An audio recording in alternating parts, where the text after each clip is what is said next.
हाय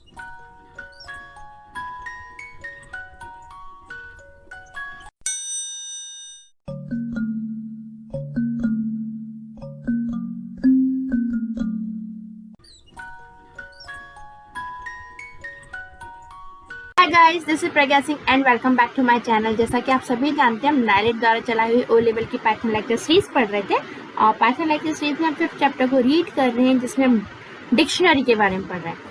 dictionary में guys मैंने आपको डिक्शनरी बनानी सिखा दी थी कि किस तरीके से हमारी डिक्शनरी वर्क करती है, ठीक है। और मैंने आपको बताया था डिक्शनरी में दो चीज़ें होती है, एक होती है की और दूसरी होती है वैल्यू, ठीक है। तो ये जो आपको लेफ्ट हैंड साइड दिख रही है, जैसे भीम दिख रहा है, चेतन दिख रहा है, आशु दिख रहा है, किसके लेफ्ट हैंड साइड? ये जो कॉलन है, इस कॉलन के लेफ्ट हैंड साइड, ठीक है। तो जो लेफ्ट हैंड साइड दिख रहा है वो क्या है आपका? वो सारी चीजें की, यानी ये जो भीम है, चेतन है, आशु है, ये कोई 3 स्टूडेंट्स हैं जिनके मैंने नाम लिखे हैं, तो इनको मैंने बना दिया यहाँ पे की। अच्छा, उनकी वैल्यू, यानी ये जो 25-20 में लगा है, ये मान लीजिए कि उनके परीक्षा में प्राप्त किए हुए मार्क्स हैं, ठीक है। तो जैसे भीम नाम का लड़का है तो उसको 25 मार्क्स मिले एग्जाम में, चेतन नाम का लड़का उसको 20 मार्क्स मिले, आशु नाम की लड़की उसको 15 नंबर मिले, ठीक है। अब ये जो डिक्शनरी, इसको मैं प्रिंट करवाती हूँ सबसे पहले तो प्रिंट बहुत सरल है। अब तो आप जानते ही हो कि हम क्यों प्रिंट करा रहे हैं इसको, क्योंकि एक बार हम डिक्शनरी अपनी देख लेते हैं। Ctrl+S के साथ सेव किया, FIP साइट से रन करने जा रही हूँ, तो देखिए मेरी जो डिक्शनरी यहाँ पे एज इट इज प्रिंट हो गई। लेकिन अब मैं क्या चाहती हूँ, अब मैं चाहती हूँ कि मेरी जो डिक्शनरी है ये असेंडिंग ऑर्डर से अरेंज हो जाए, ताकि मुझे बच्चे का नाम ढूंढने में कोई दिक्कत ना हो। जैसे अभी तो 3 बच्चों का नाम है, हो सकता है कि मेरी क्लास में 100 बच्चे हों, 200 बच्चे हों, तो मैं इस तरीके से लिस्ट मेरी प्रॉपर तरीके से सेट ही नहीं है, तो मुझे हर बच्चे के नंबर ढूंढने में बहुत दिक्कत आएगी। तो क्यों ना मैं अपने लिस्ट को एक प्रॉपर असेंडिंग ऑर्डर में जमा लूँ, यानी ए नाम के जितने बच्चे वो सबसे पहले मुझे दिख जाए, फिर बी नाम के दिख जाए, फिर सी नाम के दिख जाए। वो काम भी मेरे लिए बहुत सरल हो जाएगा यदि मैं ऐसी लिस्ट बनाती हूँ। यानी मैं चाहती हूँ कि मेरी जो डिक्शनरी में सॉर्टिंग अप्लाई हो जाए। अब वो सॉर्टिंग कैसे अप्लाई हो सकती है, तो ध्यान से देखिएगा। इसको सॉर्टिंग अप्लाई करने के लिए कुछ आपको 3 से 4 स्टेप्स फॉलो करनी होती है, ठीक है। उन स्टेप्स को सबसे पहले आप देख लीजिए। सबसे पहली चीज, आपको यहाँ पे एक मेमोरी लोकेशन लेना होगा, ठीक है। मेमोरी लोकेशन, सपोज मैं M ले लेती हूँ, किसी भी नाम का मेमोरी लोकेशन ले सकते हैं। उस मेमोरी लोकेशन के अंदर बहुत ध्यान से देख लीजिए, इसमें 3-4 स्टेप्स आपको फॉलो करनी होगी, ठीक है। एक मेमोरी लोकेशन ले लीजिए, जैसा कि मैंने M ले लिया है। उस मेमोरी लोकेशन में आप एक लिस्ट को असाइन कर। लिस्ट किसकी लिस्ट?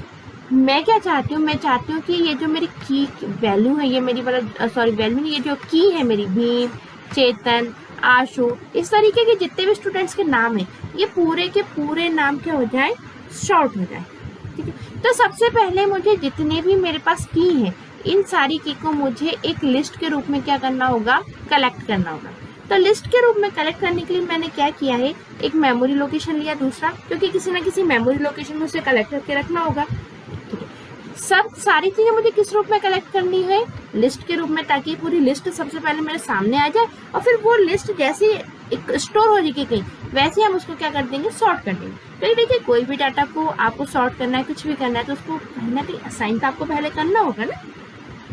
तो लिस्ट के फॉर्म में मैंने पहले ले लिया अपना डाटा, ठीक है। अब इसको मुझे बताना है कि लिस्ट किसकी बनाओ।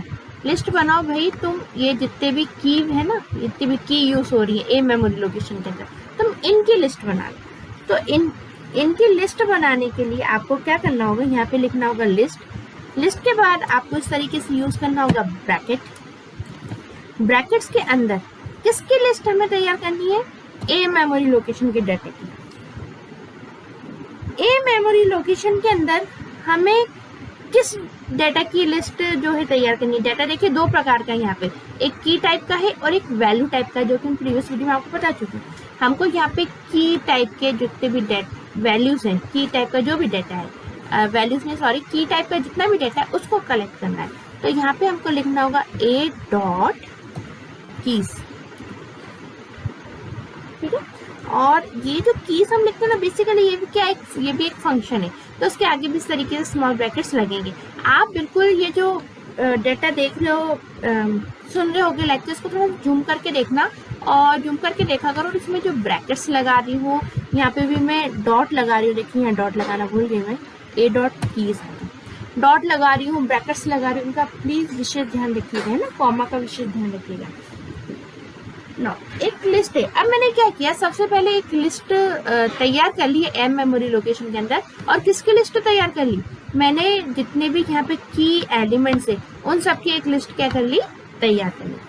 ठीक है, देख लेते हैं वो लिस्ट मेरे सामने आ भी रही है कि नहीं आ रही। एक बार देख लेते हैं प्रिंट करवा के, प्रिंट, और यहाँ पे हम प्रिंट करवा रहे थे एम की वैल्यू।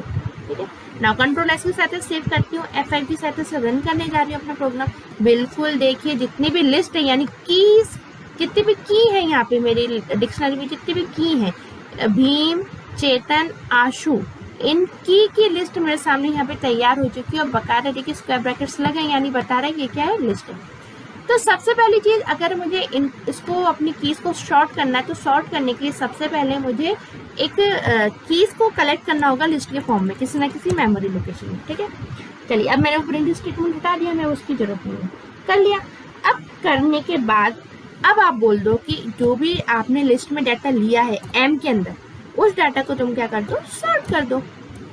आपने इस तरीके से फंक्शन लगा दिया है एम डॉट सॉर्ट, यानी हमने बोल दिया कि तुम भाई एम मेमोरी लोकेशन के अंदर जो भी डाटा रखा हुआ है उसको तुम क्या कर दो, सॉर्ट कर दो। यानी एक असेंडिंग ऑर्डर में सॉर्ट कर दो, जो ए है उसको सबसे ऊपर अरेंज कर दो, बी को बाद में अरेंज कर दो। ये जो प्रोसेस होती है ABCD के फॉर्म में प्रॉपर तरीके से अरेंज करना, डाटा को किसी ना किसी ऑर्डर में अरेंज करना, ये सॉर्टिंग कहलाती है बेसिकली। ठीक है, तो हमने बोला एम डॉट सॉर्ट, यानी एम मेमोरी लोकेशन का जो भी डाटा रखा है उसको तुम क्या कर दो, सॉर्ट कर दो। यानी जितनी भी कीज आपको प्राप्त होती है वो सारी क्या हो जाएंगी, सॉर्ट हो जाएंगी। ठीक है, दो चीजें समझ में आ गई। सॉर्ट करने के लिए बार बार सुन लेना, डिक्शनरी के डाटा को सॉर्ट करने के लिए आपको सबसे पहले एक मेमोरी लोकेशन लेना होगा, और लिस्ट के फॉर्म में उसकी सारी कीज, यदि आपको कीज को सॉर्ट करना है तो उस कीज को आपको कलेक्ट करना होगा। फिर आपको लिखना होगा एम डॉट सॉर्ट, यानी उसको बताना होगा कि भाई तुमने जो भी डाटा यहाँ पे लिया है ना, उसको तुम क्या कर दो, सॉर्ट कर दो। अब तीसरी सबसे मेन चीज, सॉर्टिंग के बाद अब आप सीधी सी बात है, सॉर्ट हो गया तो आप क्या चाहोगे, आप ये चाहोगे ना कि ये जो डाटा सॉर्ट हुआ है वो आपके सामने आ जाए। ठीक है, यानी कि प्रॉपर तरीके से सबसे पहले आशु आ जाए, फिर भीम आ जाए और फिर चेतन आ जाए। तो डिक्शनरी में जब सॉर्ट कर दिया जाता है डाटा, तो उसको प्रिंट कर, डायरेक्ट प्रिंट नहीं कराना है, उसको आपको फॉर लूप की सहायता से प्रिंट करवाना है। ठीक है, कैसे करवाएंगे जरा देख लीजिए। यहाँ पे फॉर लूप के लिए आपको सबसे पहले यहाँ पे फॉर लिखना होगा। आप सभी जानते हो फॉर लूप को चलाने के लिए आपको एक ना एक मेमोरी लोकेशन की आवश्यकता होती है। तो सपोज वो मेमोरी लोकेशन मैं ले लेती हूँ यहाँ पे S, कोई सा भी ले लो। फॉर को चलाने के लिए एक ना एक मेमोरी लोकेशन की आवश्यकता है, तो मैंने S ले लिया, आप कुछ और ले सकते हो। ठीक है, अब ये जो S है, मैं क्या चाहती हूँ, मैं चाहती हूँ एक मेमोरी लोकेशन लो S नाम का, उसके अंदर तुम क्या करो, जो एम लिस्ट के अंदर डाटा सॉर्ट हुआ है ना, जितना भी डाटा, मतलब एम के अंदर जो डाटा मौजूद है, यानी एम के अंदर जो लिस्ट मौजूद थी, हमने क्या बोला, उसके अंदर के डाटा को सॉर्ट कर दो। तो डाटा जो सॉर्ट हो गया, डाटा तो सॉर्ट हो चुका है, लेकिन प्रिंट नहीं होगा डायरेक्ट जब तक आप फॉर लूप नहीं चलाओ। तो डाटा सॉर्ट हो चुका है, यानी एम के अंदर प्रॉपर तरीके से पहले आशु, भीम और चेतन इस तरीके से स्टोर हो चुके हैं ऑलरेडी। अब हमें उसे प्रिंट करवाने के लिए एस की आवश्यकता है। ठीक है, तो हमने एक लूप चलाया जिसको हमने एस की सहायता से चलाया है, और बोल रहे हैं कि इसमें एस का जो लूप चलेगा, यानी जो मेमोरी लोकेशन है, उसके अंदर किसके डाटा स्टोर करवाना होगा, एम का, क्योंकि हमको एम के डाटा को तो प्रिंट करवाना है। तो हमने एम के डाटा को इसके अंदर स्टोर करा दिया। ठीक है, फिर आप सभी जानते हो लास्ट में क्या लगता है, इस तरीके से कॉलन लगता है, और एंटर करते हैं तो ये जो हमारा कर्सर है थोड़ा इंडेंट फॉर्म में क्या करता है, ब्लिंक करता है। ठीक है, तो इंडेंट फॉर्म में हमको नेक्स्ट स्टेटमेंट लिखना होगा। अब उसमें को लिखने के लिए आपको यहाँ पे सबसे पहले, अब हम चाहते हैं कि हमारी जो भी लिस्ट सॉर्ट होगी प्रिंट हो जाए, तो हमने प्रिंट लिखा। अब प्रिंट लिखने का थोड़ा सा तरीका ध्यान दे लीजिएगा। सबसे पहले आपको यहाँ पे लिखना होगा, डबल इन्वर्टेड कोट्स लगाइए, और उसके अंदर आप इस तरीके से डबल कॉलन का निशान लगा दीजिए। ठीक है, फिर ब्रैकेट्स जो डबल इन्वर्टेड कोट्स है उसके आप बाहर निकल जाइए। अब आप ध्यान से देखते जाइएगा आपको फॉर लूप के अंदर क्या प्रिंट स्टेटमेंट लिखना है। अपनी कीज को सॉर्टिंग ऑर्डर में देखने के लिए आपको लिखना होगा डॉट ज्वाइन। जॉइन एक फंक्शन है जो कि क्या करता है, स्ट्रिंग यानी जितने भी डेटा है, ये स्ट्रिंग का जो डेटा है इसको आपस में क्या करता है, वो जॉइन करता है। क्योंकि जो डेटा मेरा बेसिकली क्या पूरा स्ट्रिंग के फॉर्म में है ना, तो इसको आपस में क्या करता है, जॉइन करता है। तो जॉइन एक फंक्शन है। सो सॉरी, ये वाला ब्रैकेट, हाँ ये क्या प्रिंट का ऑलरेडी ब्रैकेट लगा हुआ था। अब मुझे क्या करना है, यहाँ पे जॉइन का ब्रैकेट लगाना है। तो ध्यान रखिए, ये मैंने लगा दिया जॉइन का ब्रैकेट। अब जॉइन के ब्रैकेट के अंदर मुझे फिर से ब्रैकेट लगाने होंगे, यानी जॉइन के बाद आप 2 ब्रैकेट का यूज करिए। फिर क्या करो, आप बहुत ध्यान से देखते हुए चलना, जो भी आपने फॉर लूप चलाने के लिए मेमोरी लोकेशन लिया है, इस मेमोरी लोकेशन को आपने यहाँ पे लिखना होगा। याद कर लेना ये तरीका लिखने का, ठीक है ना। उसके बाद आपको लगाना होगा कॉमा और आपको लिखना होगा स्ट्रिंग, स्ट्रिंग का शॉर्ट फॉर्म str, ठीक है। उसके बाद फिर से ब्रैकेट्स लगाइए और ब्रैकेट्स के अंदर जो स्ट्रिंग का डेटा वो कायम में रखा हुआ बेसिकली ए मेमोरी लोकेशन में, क्योंकि हम यहीं से तो शॉर्ट करवा रहे हैं, ठीक है। तो आपको लिखना होगा यहाँ पे ए, और उसके बाद आपको इस तरीके से स्क्वायर ब्रैकेट्स लगाने होंगे। ध्यान रखना कौन से ब्रैकेट, स्क्वायर ब्रैकेट। और उसके अंदर आपको क्या लिखना होगा, उसके अंदर आपको लिखना होगा फॉर लूप के मेमोरी लोकेशन का नेम, ठीक है। देखो यहाँ तक तो कोई दिक्कत आप आई थिंक आपको नहीं हो रही होगी, आपको अच्छे समझ में आ गया होगा। समझ में आपको ये भी आ गया होगा, लेकिन इसको लिखने का जो तरीका है वो आपको थोड़ा सा दिमाग में बिठाना होगा, ठीक है। तो इस तरीके से आपको ये पूरा डेटा लिखना होगा, जॉइन लगाना होगा, इस तरीके से डेटा पूरा डिक्शनरी को शॉर्ट में प्रिंट कराने के लिए लिखना होगा। कंट्रोल एस के साथ सेव किया अपना प्रोग्राम मैंने, F5 की साथ से रन करने जा रही हूँ। तो देखिए मेरा जो डेटा है वो सॉर्ट हो चुका है। तो डिक्शनरी में सॉर्टेड वैल्यू को प्रिंट करवाने के लिए आपको फॉर लूप लगाना होगा, और फॉर लूप लगाने का जो तरीका मैंने बताया आपको स्ट्रिंग वगैरह के फॉर्म में प्रिंट करवाने के लिए, इस तरीके से आपको इसको लिखना होगा। अब बेसिकली आपको इतनी मेहनत आखिर करनी क्यों पड़ी, ये जो आपने जॉइन लिखा, ये लिखा ये हमने इसलिए लिखा है जॉइन, ताकि हम क्या कह रहे हैं, हम ये कह रहे हैं कि जो भी डाटा भाई शॉर्ट में है उसको तुम किसके साथ ज्वाइन करते चले जाओ। हमने क्योंकि की तो कौन सी सॉर्ट करवाई है, ये वाली ना, की सॉर्ट करवाई ना, हमने ये वैल्यू थोड़ी ना सॉर्ट करवाई। पर हम क्या चाहते हैं, जो की है ये सॉर्ट हो जाए, सॉर्ट होने के साथ साथ इनके जो नंबर है वो भी हमारे साथ आ जाए। तो इसलिए हमको ये ज्वाइन करके पूरा ये सब लिखना होगा, पढ़ा कि स्ट्रिंग के फॉर्म में सारी चीजें आ जाए। यदि आप इसको बिल्कुल सिंपल तरीके से ऐसे लिखना चाहो, मैं इसको क्या कर देती हूँ, मैं इसको सबसे पहले कमेंट के रूप में बंद कर देते हैं। आप सभी जानते हो ना, कमेंट के रूप में यदि हम बंद कर देते हैं तो वो डाटा फिर हमारा शो नहीं होता। यानी हमने जो यहाँ पे कमेंट के रूप में बंद कर दिया, जब मैंने इस तरीके से 3 टाइम डबल इन्वर्टेड कोट्स दोनों तरफ लगा दिए, तो अब प्रिंट मैंने क्या करवाया था, ज्वाइन, और मैंने कहा था कि ज्वाइन करके तुम सारी चीजें प्रिंट कर दो। तो ये डाटा जो मेरा ये जो लाइन है ये काम नहीं करेगी। देख लेते हैं, कंट्रोल एस के साथ सेव किया है, F5 की साथ से रन किया है। पुराना प्रोग्राम ही क्या रिस्टार्ट हो गया, वैसे तो यहाँ से रिस्टार्ट हुआ है, बट हम इसको हटा देते हैं, दोबारा से रन कर लेती हूँ अपने प्रोग्राम को। और देखो जो आपकी सेकंड लाइन दिख रही थी ना, आपको दिख रहा था ना आशु 15, अभी थोड़ी देर पहले आशु 15, भीम 25, केतन 20, ये अब नहीं दिख रहा। क्यों? क्योंकि हमने इसको क्या कर दिया, बंद कर दिया। हम थोड़ा सीधे तरीके से देख लेते हैं, प्रिंट स्टेटमेंट लिखना। यदि मैंने प्रिंट लिखा और यहाँ पे सिर्फ और सिर्फ अंदर सिंपल एम लिख दिया, ठीक है, मैंने ये इतनी बड़ी लाइन नहीं लिखी, मैं तो क्यों एम लिख दिया, क्योंकि भैया मैंने जो भी डाटा शॉर्ट किया वो मेरा एम के अंदर मौजूद हो चुका है, तो मैंने सिर्फ और सिर्फ एम लिख दिया। तो सिंपल यदि मैं एम लिखती तो क्या प्रिंट होगा, देख लेते हैं। कंट्रोल एस के साथ सेव किया है, F5 की साथ से रन करने जा रही हूँ।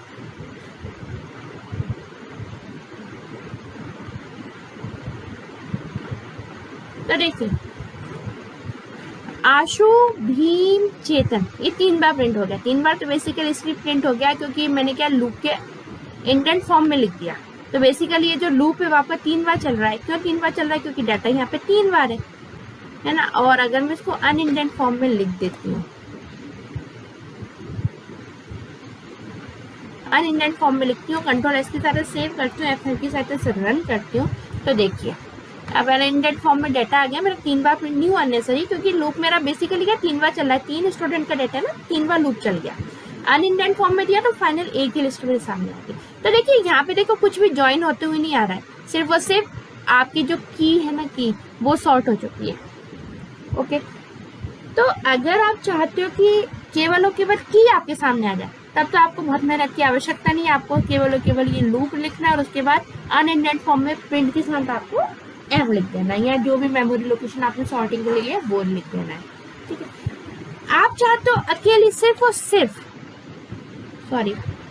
आप चाहते हो सिर्फ और सिर्फ ये जो 25, 20, 15 है ये आपके सामने आ जाए, यानी ये भी सॉर्टेड फॉर्म में आपके सामने आ जाए। जैसे आशु के नंबर सबसे पहले दिख जाए आपको, फिर आपको भीम के नंबर दिख जाए 25 और फिर चेतन के नंबर दिख जाए 20। यदि आप ऐसा चाहते हो, सिर्फ और सिर्फ वैल्यू चाहते हो, तो आप क्या करो, आप यहाँ पे ए, क्योंकि ये 25, 20 ये सब बेसिकली किस में स्टोर है, ए में स्टोर है, ए लिखो और यहाँ पे स्क्वायर ब्रैकेट्स के अंदर ऐसे लिखो।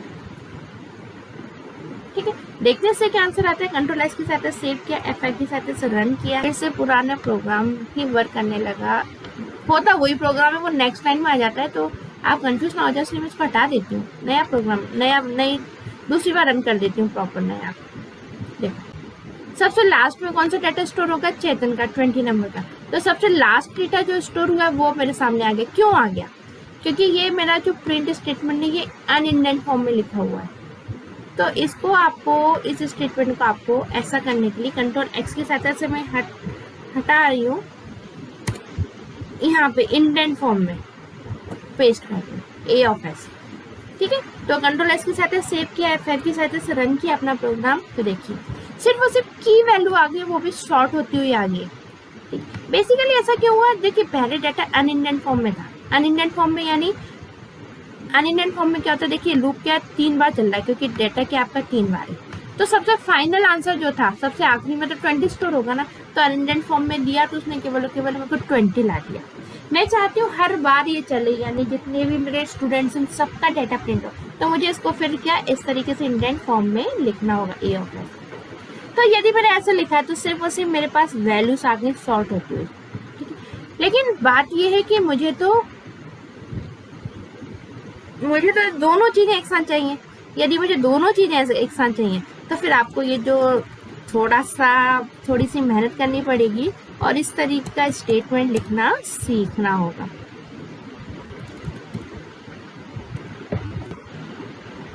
ठीक है, कंट्रोल एस के साथ सेव किया, F5 की सहायता से रन करनी हो।